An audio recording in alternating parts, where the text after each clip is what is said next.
No último ano, aumentaram os casos de violência a idosos no estado de São Paulo, que inclusive lidera o número de denúncias no país. O levantamento foi feito pelo Disque 100, o serviço do Ministério dos Direitos Humanos. Para falar sobre esse assunto, eu recebo a Fernanda Dutra Pinchiaro, que faz parte do Núcleo Especializado dos Direitos do Idoso e da Pessoa com Deficiência da Defensoria Pública do Estado de São Paulo. Olá, Fernanda, tudo bem? Boa tarde a todos. Boa tarde, obrigado pela presença. Bom, o que motiva esse aumento da violência no país, especificamente aqui no estado de São Paulo, como esses dados mostram? Na realidade, as pesquisas que estudam a violência praticada contra pessoas idosas ainda relatam muita dificuldade de acessar informações. Mas uma das pesquisas da Universidade Estadual Paulista, aprovada em 2015, traz um dos motivos como a estrutura econômica familiar como um dos principais problemas e esse morar com a família como um dos principais problemas na violência praticada contra pessoas idosas. E você disse que há uma dificuldade de se levantar números em relação a essas ações, né? Quais são essas dificuldades? Um dos aspectos colocados por essa pesquisa é o isolamento e o silêncio da pessoa idosa que sofre a violência. Então, o idoso ou a idosa que experimenta essa situação de violência no seu âmbito familiar acaba silenciando por diversos motivos, inclusive o de confiança, às vezes um estado de desorganização dentro da família, essa confiabilidade que deve ter dentro dessa família, o medo de retaliação, e por isso ele se mantém no silêncio e não notifica. Bom, a gente sabe que aí existem vários tipos de violência, né? Quais são as mais comuns? Os dados do balanço de 2016 do Disque 100, né, vinculado à Secretaria de Direitos Humanos da Presidência da República, hoje vinculado ao Ministério da Saúde, ao Ministério da Justiça, ela indica que os índices apontam a negligência, a violência por negligência como a que predomina, né? E a violência por negligência seria mesmo essa falta com os cuidados básicos do idoso, higiene, alimentação, e depois viria a violência psicológica. Tipos de violência que normalmente, então, são cometidos, infelizmente, pelos próprios familiares, é isso? É isso. Ou talvez cuidadores também? Sim, é porque em grande parte a família exerce esse papel do cuidador, né? Hoje essa profissão ela está começando a ganhar corpo e pedindo mais valorização, mas principalmente a mulher hoje é a principal cuidadora da pessoa idosa. Então os registros, inclusive de denúncias do Disque 100, apontam que 70% dos casos acontecem no ambiente familiar e doméstico. Bom, a gente sabe que aqui o Estado de São Paulo lidera essas denúncias, né, de violência contra os idosos. Agora, liderar esses números, isso quer dizer que o Estado é mais violento ou quer dizer que está sendo feito um trabalho bem feito ou melhor do que em outros estados em relação a essas denúncias? Que análise você faz em relação a isso? A minha análise ela se baseia um pouco nesse estudo da Universidade Estadual Paulista, né, que na realidade diz que quanto mais independência o idoso tiver, mais ele vai notificar. Então, mas existe um certo consenso sobre esse silêncio e essa subnotificação da violência sofrida por pessoas idosas. É realmente difícil de mencionar e apurar os motivos para o incremento da violência sem dados que confirmem essa suspeita. Mas tem a ver também com talvez essa facilidade de acesso a órgãos públicos responsáveis pelo combate à violência contra pessoas idosas. Agora, o que é feito e o que pode ser feito principalmente, né, para mudar esse cenário? Eu digo assim, políticas públicas. Sim, isso é muito importante. A partir dessa pesquisa do Disque 100, ficou muito claro mesmo, e mesmo diante do envelhecimento demográfico da população, né, a Fundação de Pesquisa vinculada à Secretaria de Planejamento do Estado de São Paulo mostra que em 2027, ou seja, daqui a 10 anos, vai haver uma inversão na pirâmide etária. Então, serão mais idosos do que jovens na cidade de São Paulo, por exemplo. E por isso a família vai deixar de cuidar. E se essa violência se dá principalmente no âmbito familiar e doméstico, a partir da necessidade econômica, inclusive da falta de estrutura econômica e familiar, então a gente precisa voltar o nosso olhar para formar cuidadores, cuidando desses cuidadores, né, prestando assistência integral a esses cuidadores, para que eles não repliquem violência e, ao mesmo tempo, buscar políticas efetivas que foquem na independência e autonomia da pessoa idosa e políticas, de fato, intersetoriais que se articulem de verdade para garantir, inclusive, uma habitação, uma moradia estável, onde o idoso possa viver com autonomia e, se necessário, com atenção à saúde e socioassistencial no próprio domicílio. Agora, existe alguma lei, ou quais são as exigências para um cuidador? Ele precisa ter alguma formação específica? O que diz a lei sobre isso? Na realidade, o Estatuto do Idoso, por exemplo, ele não prevê uma regulamentação dessa profissão do cuidador. Política Nacional do Idoso também não. Na verdade, eles trazem diretrizes e a principal diretriz é a autonomia, o respeito à autonomia, às preferências e ao direito de escolha da pessoa idosa.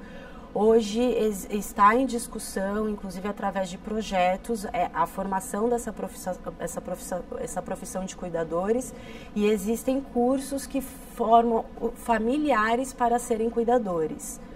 Mas existe já um consenso de que é preciso olhar e cuidar do cuidador para que o cuidador possa cuidar da pessoa idosa. Exatamente.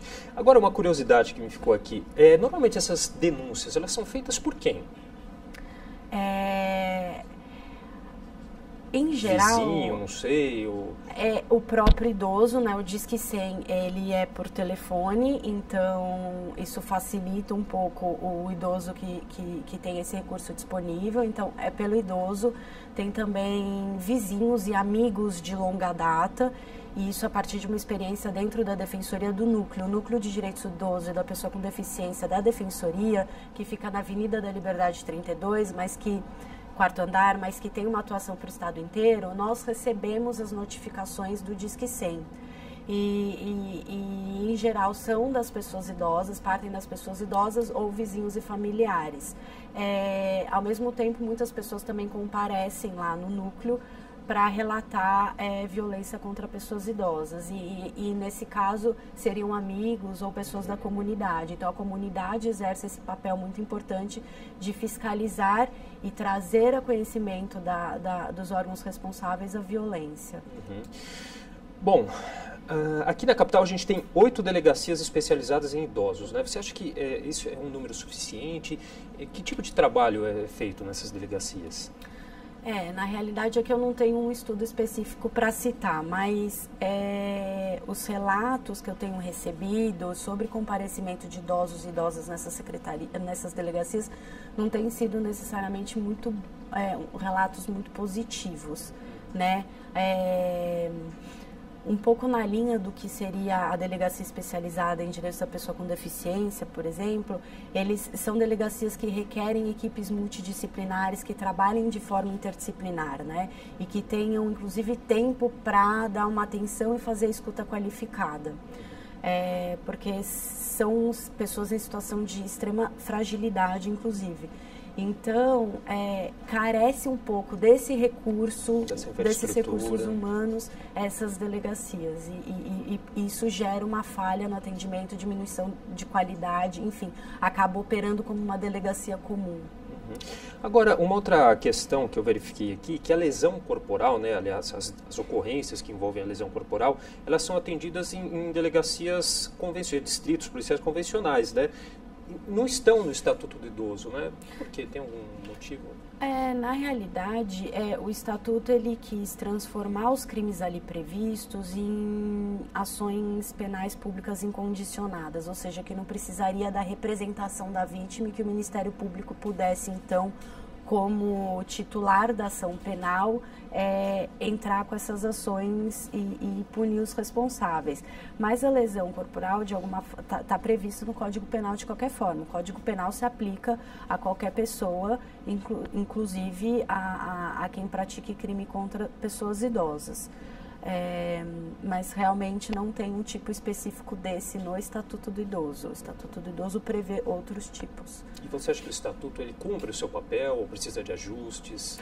Na realidade, enquanto lei combinada com outras normas, como a Política Nacional do Idoso, que é também uma lei, tem seu decreto regulamentador, e a Convenção Interamericana sobre os Direitos Humanos do Idoso, que a gente está buscando a ratificação aqui no Brasil, as normas são muito boas, elas de fato protegem, elas são focadas na autonomia, no respeito, na consideração da pessoa idosa.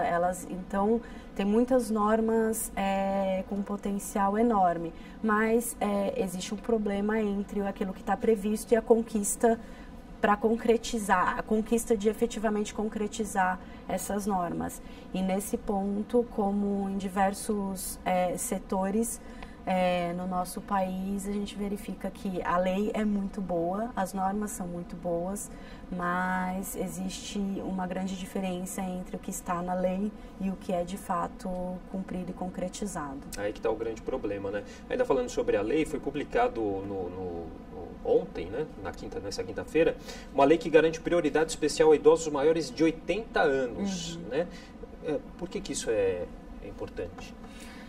Na realidade, é possível discutir, né? Nem todos concordam, porque o Estatuto do Idoso prevê o atendimento prioritário para pessoas com 60 anos ou mais, mas essa lei ela se justifica em parte na medida em que existem várias velhices ao longo do processo de envelhecimento a partir dos 60 anos. É verdade que a gente começa a envelhecer quando a gente nasce, mas a partir dos 60 anos até o último dia de vida existe um longo processo com diversas fases, e a partir dos 80 anos é que se verifica uma dificuldade maior em relação à saúde, mobilidade, a níveis de dependência. Então, em parte, ela acaba se justificando porque a velhice a partir dos 80 anos não é a mesma velhice a partir dos 60. Pode ser, é verdade, que para uma pessoa de 65 anos que tenha tido um histórico de vida muito difícil, essa pessoa aos 60 anos tem uma velhice parecida com alguém de 80 que teve outras chances, outras oportunidades e outro histórico de vida. São casos e casos. Exatamente. Uma maioria se aumenta muito a fragilidade acima dos 80. Mas do ponto de vista assim, prático, a fim de generalizar uma situação, a partir dos 80 existe mais dependência, né, em tese. Tá ótimo, Fernanda. Queria agradecer a sua participação aqui com a gente. Eu que agradeço muito a oportunidade. Eu conversei aqui com a Fernanda Dutra Pinchiaro, que faz parte do Núcleo Especializado dos Direitos do Idoso e da Pessoa com Deficiência da Defensoria Pública do Estado de São Paulo. A gente conversou um pouquinho aqui sobre esse aumento do caso de violência contra os idosos.